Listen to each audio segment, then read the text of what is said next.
안녕하세요, 목동자 친구들. 오늘은 벌렁렌즈 넌 누구니 프로젝트의 마지막 수업의 하나로 간이사진기의 하나인 칠실파레안을 만들어 그림을 그려보고자 합니다. 칠실파레안, 굉장히 생소한 이름이죠? 그럼 지금부터 무엇인지 알아볼까요? YTN 과학 뉴스를 시청하겠습니다. 옵스큐라, 라틴어로 어두운 방을 의미한다. 10세기경 아랍의 움막에서 작은 구멍을 통해 빛이 들어와 거꾸로 상이 맺히는 모습을 발견했다. 이 원리를 이용해 만든 것이 옵스큐라. 15세기 이후 옵스큐라는 화가들의 그림 보조 도구로 이용된다. 서양에서 더 사실적인 그림이 예술로 인정받으며 옵스큐라는 화가들에겐 없어서는 안 될 필수 도구가 됐다. 이렇게 하고 오! 산 건너편에 있는 집. 창밖에 상명대의 인왕산과 주변 집 그리고 운동장이 종이에 비쳤다. 이 종이를 따라 그리기만 하면 그림이 되는 것이었다. 조선시대에도 있었다. 옵스큐라를 이용해서 그림을 그렸던 학자. 조선시대 최고의 학자이자 과학자로 평가받는 다산 정약용이었다. 그는 대표 실학자로 수학, 천문학, 경제 등 다방면으로 학식이 뛰어났다. 그리고 학문을 기술에 접목해 거중기를 만들기도 했다. 정약용의 칠실관아설. 칠실관아설은 옵스큐라의 한자 이름이다. 맑고 좋은 날을 택하여 방의 창문을 모두 닫고 밖에서 빛이 들어오는 것을 모두 막아 실내를 칠흑과 같이 하되 오직 한 구멍만 남겨 애체 하나를 여기에 끼운다. 눈처럼 흰 종이판을 가져다가 애체와 몇 자 거리에 놓으면 모래톱과 산봉우리의 아름다움이 종이판 위에 떨어진다. 형 친구인 이기양이라고, 보감 이기양이라고 하는 그런 관료가 형 집에서 카메라 옵스쿠라 앞에서 초상화 초본을 그리는 모양을 묘지명에다가 이렇게 밝혀놨어요. 그래서 이기양이 태양볕에 햇볕 아래 앉아서 카메라 옵스쿠라로 초상화의 초본을 그리는데 마치 움직이지 않고 앉아있는 모습이 진흙으로 비친 조각 같았다. 이렇게 이제 평을 남기고 있어요. 이태호 교수는 정약용이 적었던 조선의 옵스큐라에 대한 연구를 지속해왔다. 이것이 이태호 교수가 처음 발견한 이기양의 초상화 초본, 정약용의 증언이 사실이 되는 순간이었다. 유언호의 초상, 이 그림에는 글이 쓰여져 있었는데 하나는 이명기가 그렸다는 것과 또 하나는 유언호의 실제 몸을 2분의 1로 축소했다는 글이었다. 이태호 교수가 그림을 재었더니 84cm, 당시 유언호의 키는 168cm임을 알 수 있다. 이 시대의 중국은 옵스큐라에 축소경을 붙여서 사용했다는 기록이 있다. 아마 중국을 통해 조선은 옵스큐라를 알게 되고 사용했을 것이다.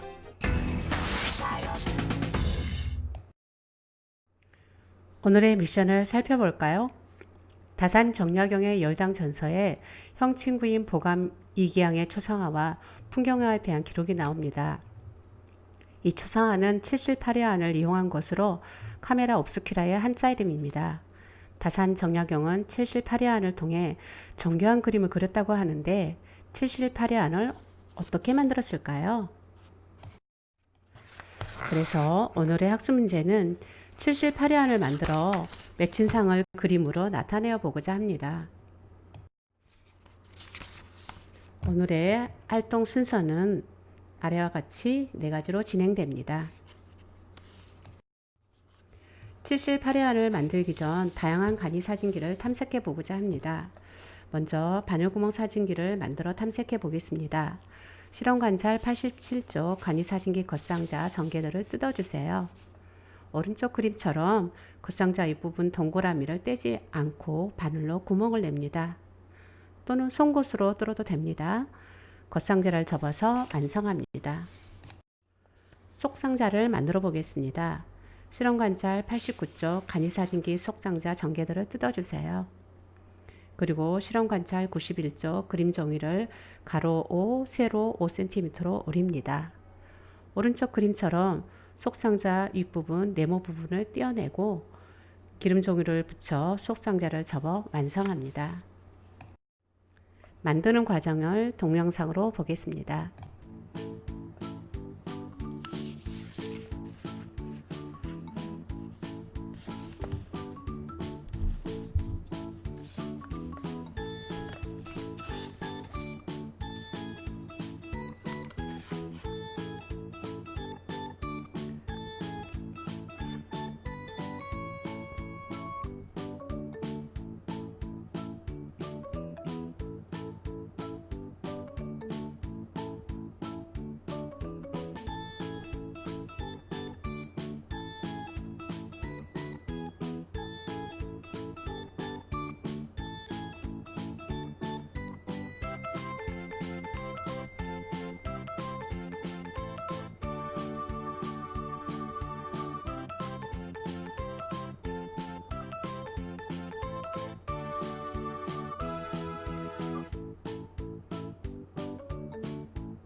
바늘구멍 사진기를 만들어 볼까요?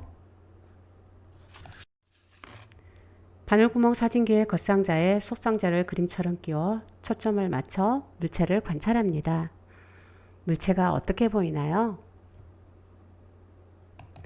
네, 물체가 상하좌우가 바뀌어 보이죠? 또 바늘구멍을 통과한 빛의 양이 굉장히 적어서 물체의 모습이 어둡게 보입니다. 그럼 바늘구멍 사진기의 상이 이렇게 보이는 이유는 뭘까요? 네, 그림처럼 빛에 직진하는 성질 때문입니다. 바늘구멍 사진기에 빛의 양이 많이 들어오게 하는 보안 방법을 한번 생각해 볼까요? 겉상자에 빛이 들어오는 바늘구멍 부분에 구멍을 크게 뚫어 볼록 렌즈를 붙여보자고요. 좋은 생각이에요. 선생님도 어떻게 되는지 궁금하네요. 그럼 만들어서 한번 확인해 볼까요? 간이사진기의 겉상자는 오른쪽 그림처럼 바늘구멍 사진기의 겉상자, 바늘구멍 부분의 둥근 부분을 떼어냅니다. 그 부분에 볼록 렌즈를 셀로판 테이프로 붙입니다. 속상자는 그대로 사용합니다. 만드는 과정을 동영상으로 보겠습니다.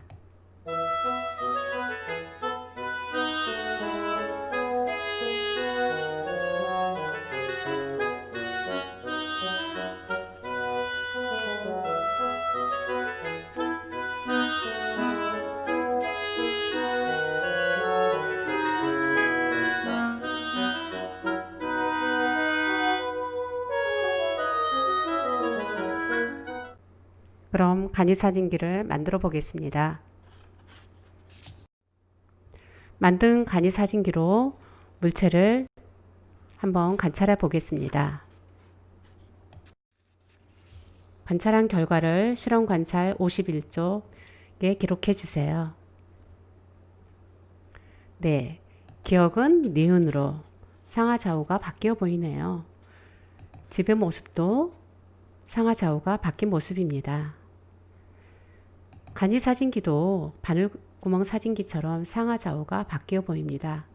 그리고 달라진 점은 바늘구멍 사진기보다 상이 훨씬 밝게 보인다는 점입니다. 그럼 간이사진기의 상이 왜 이렇게 보일까요?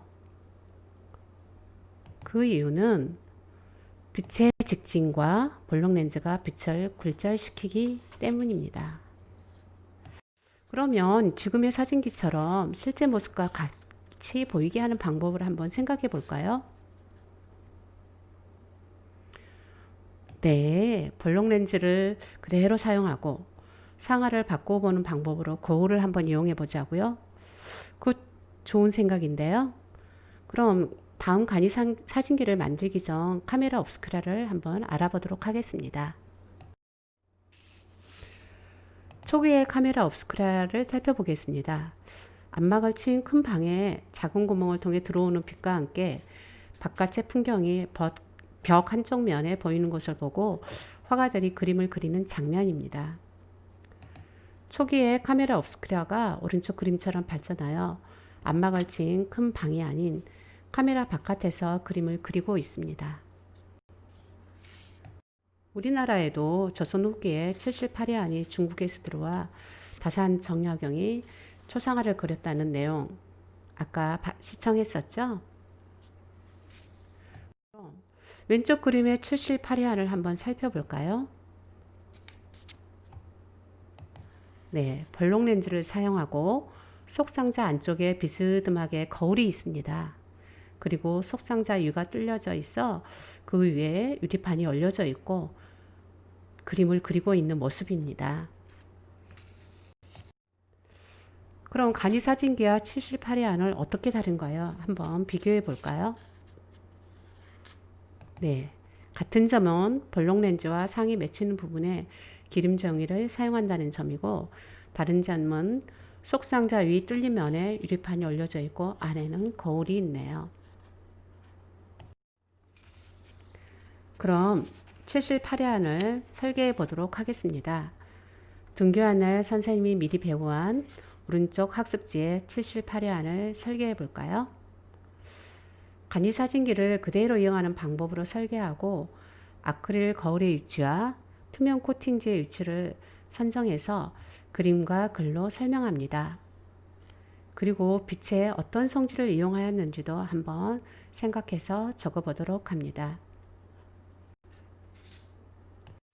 선생님은 다음과 같이 설계해서 만들어 보았습니다. 간이 사진기의 겉상자를 그대로 사용하고 속상자 뒷부분의 옆면을 가로 4, 세로 4cm로 칼로 뚫어 투명 코팅지를 셀로판 테이프로 붙였습니다. 그리고 오른쪽 사진처럼 속상자 뒷부분 안쪽에 셀로판 테이프로 아크릴 거울을 비스듬하게 붙였습니다. 선생님이 만든 7,8회안을 한번 동영상으로 보겠습니다.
자신이 설계한 대로 7,8회안을 한번 만들어 보세요.